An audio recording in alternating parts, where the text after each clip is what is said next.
oil, gas, power production, those aren't bad things to me. And in fact, TXU isn't given credit for the leadership and the role that they played in creating a market for wind power.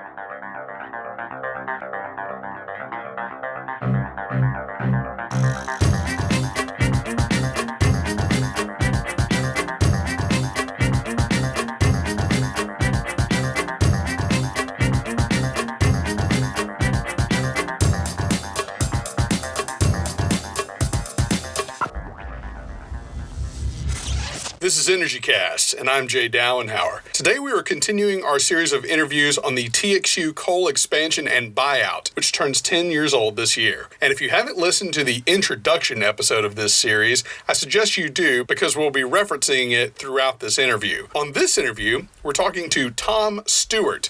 Tom was managing director of Public Strategies, a public affairs company headquartered in Austin. To say PSI is a public relations firm is an oversimplification. It is an operation that works with corporate clients to handle their challenges, and their strategy for doing so was born in political campaigns.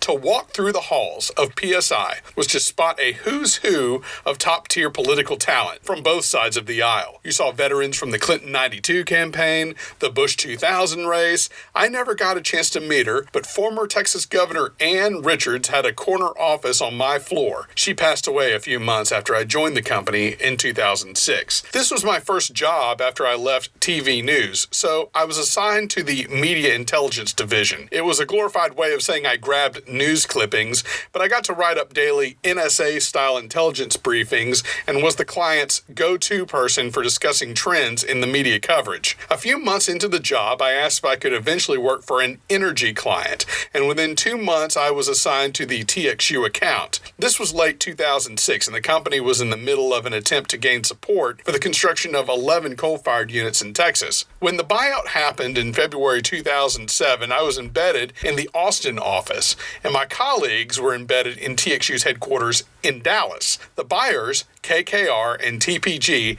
had also retained services from Public Strategies in our Austin office, and I was aware that a buyout was going to go down before the Dallas team did, which made things a little awkward. Let's get back to Tom. Like many PSI talent, he began his career on the political side. He was press secretary for a U.S. Senate race in '96 and served as a manager of communications for Entergy. He joined PSI in 2000 and was there for about 13 years. Today, he serves as a media consultant and is executive director of Texas Charity Advocates in Austin. I hadn't talked to Tom in almost 10 years when I called him one evening last February and pitched the idea for this episode to him. Once we had jogged each other's memories a little bit, we talked for about an hour. As I have said earlier in this series, I have asked many of my guests the same questions but have gotten very different answers. Tom Kleckner, last week's guest, was often in the same room as Tom Stewart, this week's guest. And you'll see how working as either an employee of a company or a consultant to a company can color things for you. I hope you enjoyed my conversation with Tom Stewart.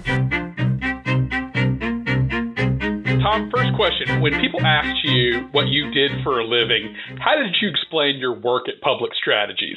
The easiest way was the same way that I tried to explain it to my mother, which is I help people say the right thing at the right time to the right audience. In my job, we helped people communicate with the public. And when were you brought onto the TXU account? I believe it was 2005. Some people might be thinking, I'm sure a big corporation like TXU has a communication team that can handle anything that's thrown their way. Why would they need someone like PSI? They did. They had a very good communications team with very qualified and experienced people. They had gone through some reorganization. I believe initially when we were brought on board, it was to help supplement their team somewhat. And then secondarily, they had a couple of very hot issues, particularly on the retail side of their business and the way some things were handled. I wouldn't call it a full-blown crisis, but it was a hot and heavy issue. And so they were looking for some outside eyes to come in and help them on a particular issue that was of concern to them down in South Texas. So in 2006, TXU announced plans to build 11 coal plants in Texas. And there were some people that didn't like it, correct? Actually, when it was first announced, there was pretty broad-based support.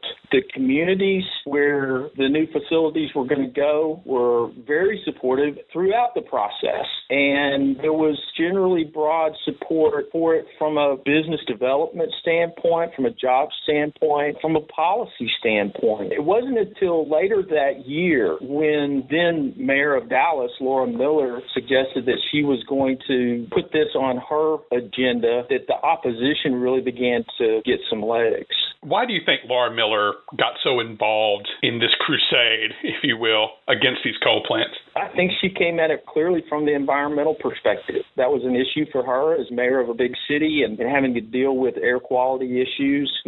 I take her at her word that her perspective was purely from the health and the environmental perspective. Bill White in Houston was also with Laura Miller against this. They were calling themselves the Clean Air Coalition. Do you think that this might have been a little bit of a blue state mayor versus red state governor dynamic? Sure. I think Mayor White later ran for governor, and I think he was in the process of positioning himself for that. Clearly, there's always politics involved in issues like this, and people take sides based on their politics, but also the public policy issues that they care about and that align with their politics. So I do think that there was some of that going on. And I think, Jay, and you may get into this later, but, you have to remember, too, where power prices were at the time. There were significant spikes in power prices. And so you had the retail electric utility companies like TXU Energy and others that were taking a beat down on the prices that consumers were paying. And so as they were looking around for how do we impact that, coal was a way to go at the time. To me, it was interesting about the issue is that you had consumer groups that were saying, hey, we need to do something on prices. And you had a big, integrated electric utility company trying to address that with a lower cost fuel. And then you had other forces on the other side who were saying, no, this is an environmental issue and a health issue, and we're opposed to it. And that brings us to a good point, this idea that we were trying to have affordable power, that Texas at the time, this was before the financial crisis, and I think that really depressed the economy, but Texas was on the trajectory to run out of power at the end of the Audis. There was a severe blackout on April 17th, 2006. The coal plant expansion was announced 3 days later where you were. Was there any discussions about maybe this is when we need to announce this expansion right after a pretty scary moment? I believe if you go back and you actually read the announcement and subsequent communications by TXU Corp, that their viewpoint was, we've got a solution here. We can significantly expand the capacity of the market and address this blackout issue. We can do it with a lower priced fuel that can help on the pricing front for consumers. And on top of that, we can install the newest, latest, maybe not the best, but the near best technology that actually reduces the emissions into the air. So from their perspective, they felt like they had a solid solution to several different problems that were facing the state at the time. You said they announced the plan. You felt that most local communities, at least, were on board. Laura Miller and that group got much louder. The environmental community jumped on it through the summer and I guess the fall. It just seemed almost like a pile-on by the end of the year. Do you think TXU and maybe even PSI, the other consultants, do you think they anticipated that response against the coal plants?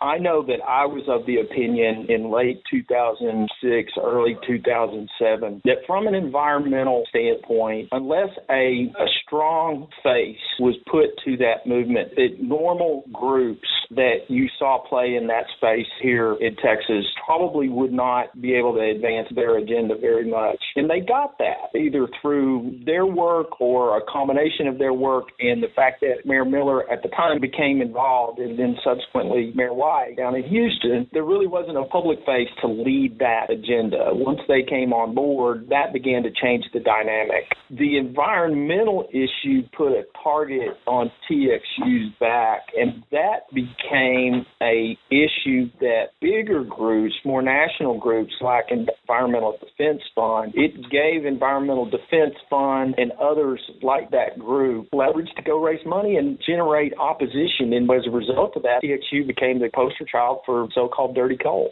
And there were other companies out there in Texas that were also planning expansions. NRG, for instance. One of the things I noticed in a lot of the coverage is it almost seemed like TXU was being played as the bad guy, NRG, the good guy. Yeah, in a lot of the press coverage, and that's sort of the way it came off. I think if you go back, though, and you look, how much coal gasification do we actually have in the country now? The reality is, you look back, TXU was right on those issues. They were straightforward about it. At the time, it didn't play very well. They wanted the company to do more. And in fact, TXU isn't given credit for the leadership and the role that they played in creating a market for wind power. The reality is one of the biggest market makers for wind power in the state of Texas in the early days was TXU. Tom, take us back to those days. I remember I first visited, it was essentially a war room up there in Dallas at TXU, but you were there every single day. What was a typical day like embedded with the TXU team during the period when they were working to assure the public that the expansion was a good idea? Day to day, it was boring, but there were times when things would heat up, when it could get very exciting and very intense.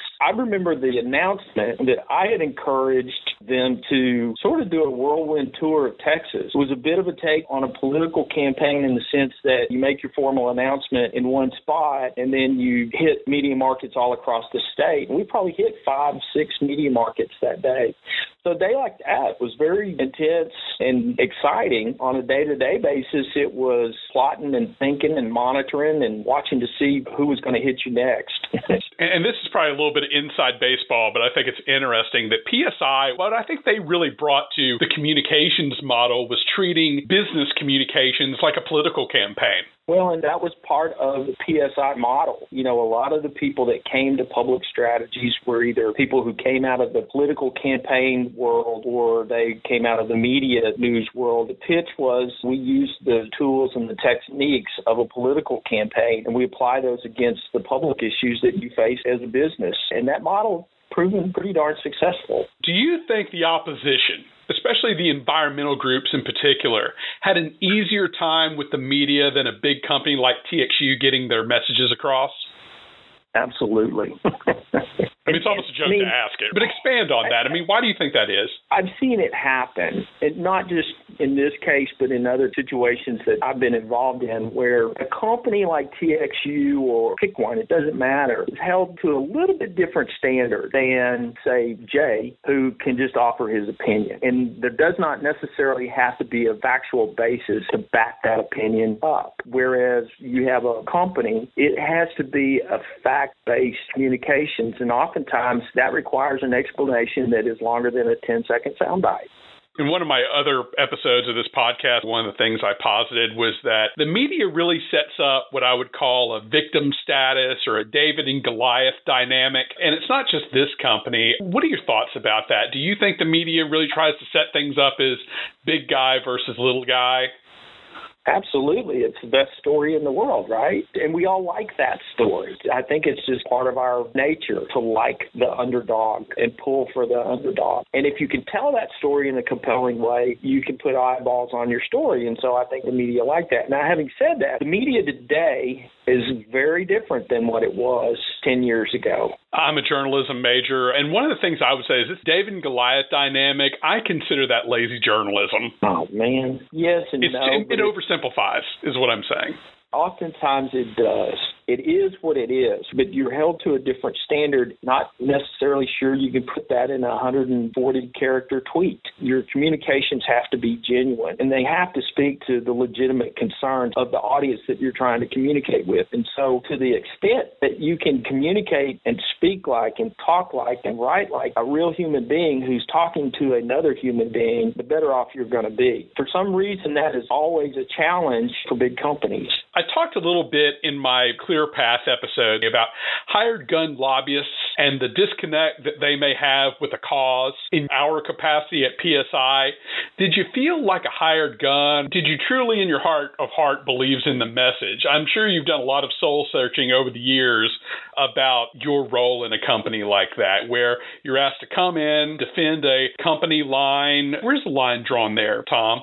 from my personal perspective, I've never run into a problem with a client where my personal views differed from the client's views. And in this particular case, I came at it from a consumer cost standpoint. I recognized the environmental and the health issues, but as I understood it and as I read the information on this particular initiative, I was satisfied that they could do what they were planning to do, increase capacity, particularly using coal, and they could do it in a way that not only do it in a way that would actually reduce emissions for the state. I would have been fine because from my own personal perspective, I felt like price was the more dominating issue because people were paying 13, 14, 15 cents a kilowatt hour. And it gets hot in Texas, and we have to run the air conditioning a lot. If we were going to continue to see those kinds of prices, then what was the state going to do to try to help people who were struggling? Let's get back to the buyout. We're now in February 2007. It's announced on a Friday. You're in Dallas, and we're not told about the buyout prior, even though some other people on the communication team knew about it. How did that feel? Were you taken by surprise? I knew something was up. I didn't know what was up, but I knew something was up. The scale of it was a bit surprising and a little bit awe-inspiring, really, from a business story standpoint. I was like, wow, this is big time. What do you need me to do now? One of the things you may remember was that happened Friday afternoon. We're ready to go spend the weekend. It's leaked. Without us getting into a whole lot of trouble here, what do you think happened there? The technique of pre-placing a big story like this is not unique to to this particular situation. I think if you go back and look at any major business news story, that happens quite a bit. I talked to Tom Kleckner on the communication team. I also kind of got his side of the story. He said that after that was announced on Friday, he was told from his boss, don't answer your phones. He's getting lit up by Dallas Morning News. Reuters had to basically put the phone on silent, and it was painful not to have to answer the phone. I think the lady from Reuters, he said later, gave him a trophy for towing the company line. How do you think that went over with the media basically shutting down? Was that a good idea? It depends on the situation. Nobody in the media likes to get beat on a story, particularly a story that big. So, yeah, they don't like that. This is the most compelling part of all this that I found, Tom, when we were working on this, was after the buyout was announced, the buyers and existing guard at TXU reversed positions on a few of the positions they had fought for about a year. Now, that included the dire need to build 11 coal-fired units. The buyers were now going to build only 3, and TXU's position on clean coal gasification technology, originally they had said it wasn't in their interest, and now the buyers wanted to build one. By the way, I don't believe they ever did. That had to be tough, changing course like that from a communication perspective. Sometimes you got to modify your position. By then, it was beginning to come clear that the opposition to the original coal plant initiative, the opposition was gaining there. That bigger issue of securing the necessary state approvals and regulatory steps that had to be taken to secure approval for that, those began to come to the forefront. And as a part of that, then everyone had to modify their position on some other things in order to advance that cause. That's understanding the reality of how the game changed with the announcement of the buyout. Inside in that war room, Tom, were people frustrated? Did they feel like they were flip-flopping now on a communication message that they'd been working on for almost a year? No, I don't recall it being that way, Jay. You know, you're on the field of play, and now a different play was called. I think people realized that this was the new state of play. We go to work on blocking and tackling for this. The buyout was completed by October of the same year that it was announced. Do you remember any times where it seemed like this whole thing was going to fall apart? I know that there were some rough and rocky times, but I never had the feeling that it was going to fall apart, no. And I don't know if this is appropriate to say or not, but practically every lobbyist and their mama was working on this on behalf of the company. I always felt like the team would figure out a way to overcome the obstacles. It was bigger than you. Yeah, bigger than one person. Yeah. People don't understand the pressure you're under working on a deal at that level. I remember one of our colleagues worked on the Ford Firestone account and said she was never that stressed. Help us understand some of the visceral feelings going on at the time, especially during the early days of the buyout. It was intense. We were working on the largest financial deal in the history of finance. to this day. I guess having come out of the political world, in that situation, I mean, there's an up or down vote at some point in time. And that creates a lot of intensity and a lot of passion. Some days are just fun as all get out. And some days, man, you go home and you think, oh, my God, I don't know if I can get up and go do it again. It was intense. And it probably was one of the most intensive things that I've ever had the opportunity to be a part of. But it's an adrenaline rush, too. So in the sense of like a political campaign, when it's over with, you're kind of like, oh, well, gee, at the end of the day, you get a chance to look back on it, you're like, well, that's a pretty cool thing to be a part of. I'm not a business person. I don't have the MBA in finance, but you learn so much. And then every now and then you get the opportunity to apply your skill set to say, okay, well, maybe we shouldn't quite say it this way. Maybe we should say it that way. And it results in something that you're trying to achieve. That's a pretty cool thing to be a part of. I remember days when it wasn't pleasant, and you're like, man, I can't wait to get back to my hotel room and hide up under the covers. What was it like working with the KKR and TPG team? I mean, these are the highest finance of high finance. These guys are legendary. From my perspective, it was fun to have a seat occasionally at the table where these guys were talking about the issues and trying to navigate the public realm and the political realm while still trying to achieve their business objectives. And then having a chance every now and then to say, here's how you thread this needle. That was the role that Public Strategies was there to play. It's a very unique situation, Jay. You alluded to this, but we didn't specifically say this. I mean, Public Strategies was a client of both TXU and KKR TPG. There really were two separate teams. And I worked for the TXU team. And so to be in a position to help both sides thread the needles sometimes it needed to thread, that was our job, that was our role. And to be able to help them to do that was fun. How much longer did you stay on the TXU team after the buyout? And what did that look like after the buyout was complete? I believe it was finished in October. I stayed on the TXU team, I think, until sometime in the 2012 timeframe. And the role that I played on an interim basis was as Director of Communications for TXU Energy, the retail side of the company. It was an exciting time in a lot of respects. They were going through a rebranding process. We were able to announce some price reductions. I think on the generation side, they were in the process of building 3 new generation facilities. That was a positive thing for them too, and particularly at the time when there was such a big price differential between natural gas and coal. We all know what happened to Energy Future Holdings. They filed bankruptcy in 2014. You said you were there until 2011. There was already speculation that EFH was in trouble by 2013. Were there signs that things were not moving along like they had hoped, even in 2011? Well, when gas prices began to fall and you knew the debt load that the company had, there clearly were signs that over the long haul it wasn't sustainable. The credit card had been run up and it was a heavy, heavy load to carry. Operationally, the company was fine and it was sound, but the debt that it was carrying was clearly not sustainable.